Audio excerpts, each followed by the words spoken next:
నా పేరు Sharmila sir, Madanapalle sir, Annamayya district sir మాది. మేమందరం ఇంత బాధలో ఉన్నా కూడా ఎక్కడో ఒక మూల సంతోషంగానే ఉంది సార్ మిమ్మల్ని చూస్తూ ఉంటే. సో మీరు మాట ఇచ్చినా ఇవ్వకపోయినా మీతో కలిస్తే ఆ పని జరిగిపోతుందనే వచ్చాం సార్ మేము.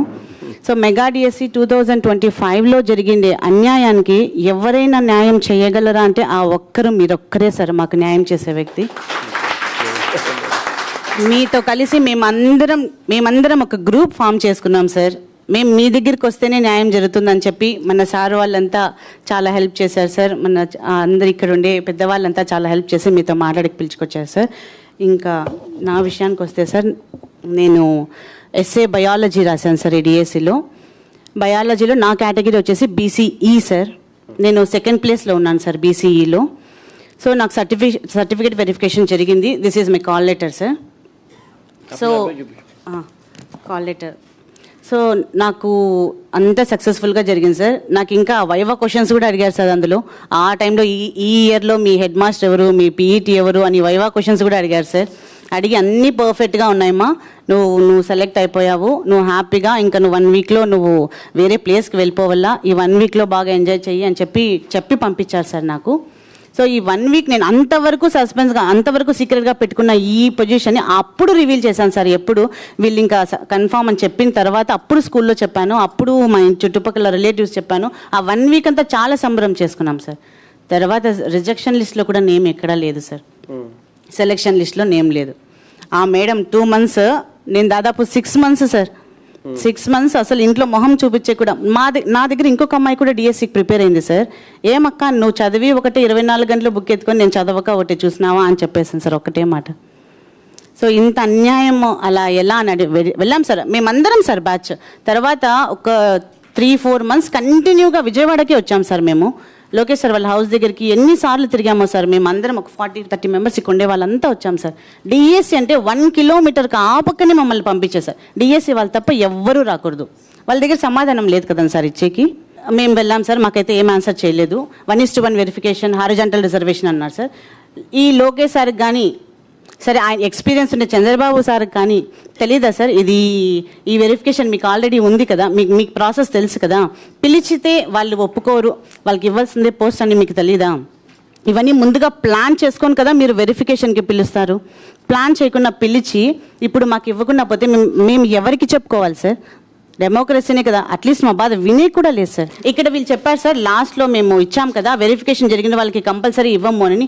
ఈ పాయింట్ కూడా ఆన్సర్ వాళ్ళే ఇచ్చారు సార్. ఏమని ఇచ్చారంటే సర్టిఫికేట్ వెరిఫికేషన్లో సర్టిఫికేట్స్ ప్రాబ్లం ఉండే వాళ్ళకి మాత్రమే మేము జాబ్ ఇవ్వం, అన్ని పర్ఫెక్ట్గా ఉంటే జాబ్ కన్ఫర్మ్ అనే మాట కూడా వాళ్ళు ఇది ఇచ్చారు. కానీ దీనికి మీనింగ్ అదే సార్. ఇక్కడ వీళ్ళు ఏం చెప్పారంటే 1:1 వెరిఫికేషన్ ఉండే వాళ్ళకి కంపల్సరీ జాబ్ ఇస్తామని మేము చెప్పలేదు అనే మాటతో ఇక్కడ రాశారు సార్.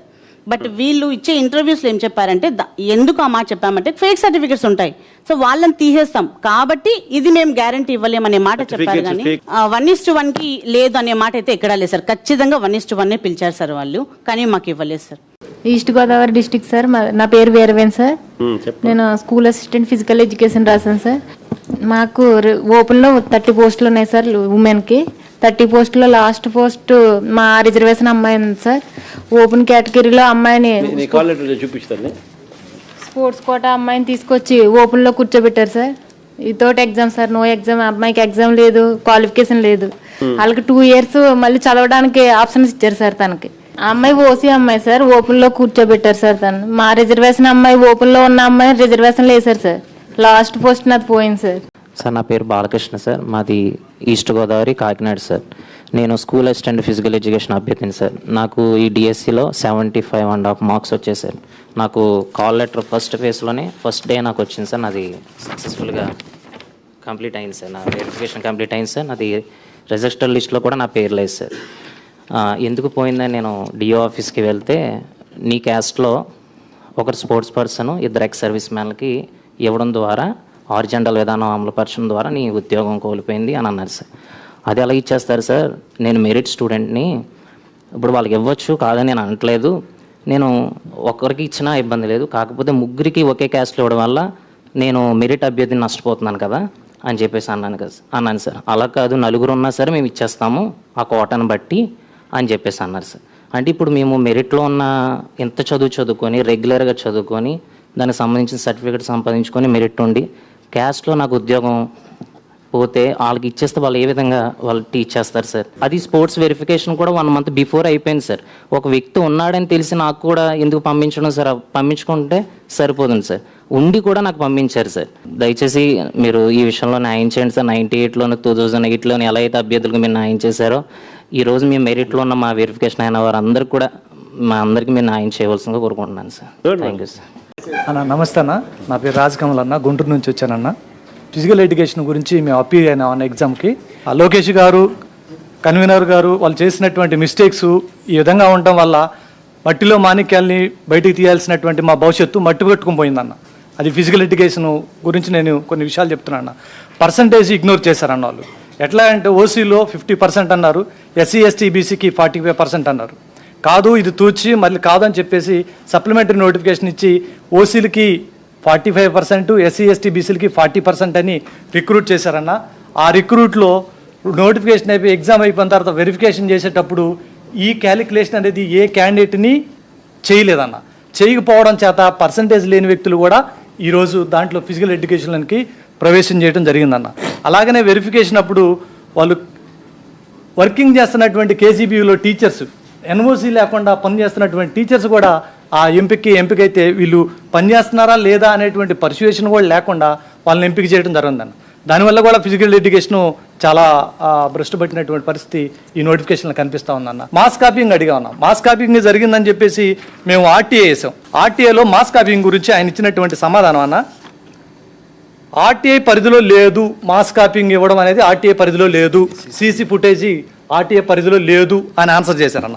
ఎడ్యుకేషన్ విభాగానికి పోతే, కమిషనరేట్ ఆఫీసుకు పోతే రిసీవ్డ్ స్టాంపు కూడా ఇవ్వనటువంటి పరిస్థితి. అలాగనే పీఈటీ జాబ్ కన్నా జోన్ 1లో సెలెక్ట్ అయినటువంటి అభ్యర్థిని జోన్ 3లో రిక్రూట్ చేశాడు. వీళ్ళకి ఆ మాత్రం స్పృహ కూడా లేకుండా పనిచేస్తా ఉన్నారని ఇంకోసారి మీ దృష్టికి తీసుకొస్తా ఉన్నా. గుంటూరు డిస్టిక్లో మీసాల రవికుమార్ అని 82 ఓపెన్ కేటగిరీలో సెలెక్ట్ అయ్యాడు. అతన్ని తీసుకొచ్చి ఎక్కడ రిక్రూట్ చేశాడు? ఎస్సీ కేటగిరీ గ్రూప్ 2లో టాప్ పోస్ట్ ఇచ్చాడు. ఇది వైలెన్స్ ఆఫ్ ఎస్సీ రిజర్వేషన్. కాబట్టి ఈ విషయం కూడా మీ దృష్టికి తీసుకొస్తా ఉన్నా అన్న. అలాగనే క్వశ్చన్ పేపర్లో 7% క్వశ్చన్స్ రాంగ్ అయితే national council of teacher education act ప్రకారం 7% క్వశ్చన్స్ రాంగ్ వస్తే ఆ ఎగ్జామ్ రద్దు చేయాలి. రద్దు చేయకుండా వాళ్ళు కాలయాపన చేస్తూ ఉన్నారు. దానికి మేము రిప్రజెంటేషన్ ఇచ్చాం, కోర్టులో కూడా వేసాం, కేసు వేసాము. ఈ విషయాన్ని 21 క్వశ్చన్లు దాదాపుగా అంటే 10% ఆఫ్ క్వశ్చన్స్ రాంగ్ వచ్చాయి. ఈ రాంగ్ రావడం చేత దాన్ని మరలా తిరిగి రీ ఎగ్జామ్ కండక్ట్ చేయాల్సిన పరిస్థితి ఉంటే ఆ విషయం వాళ్ళ దృష్టికి తీసుకెళ్ళినా పట్టించుకోలేదు. నా పేరు Pratibha sir. I completed my MA B Ed. Call letter చూపిస్తాను Pratibha. I got call letter on 28న వెరిఫికేషన్కి రమ్మని చెప్పి నాకు కాల్ లెటర్ వచ్చింది sir. East Godavari district sir నాది. ఆదర్శ చేబ్రోలు కాలేజ్ దగ్గరికి రమ్మని చెప్పారు సార్.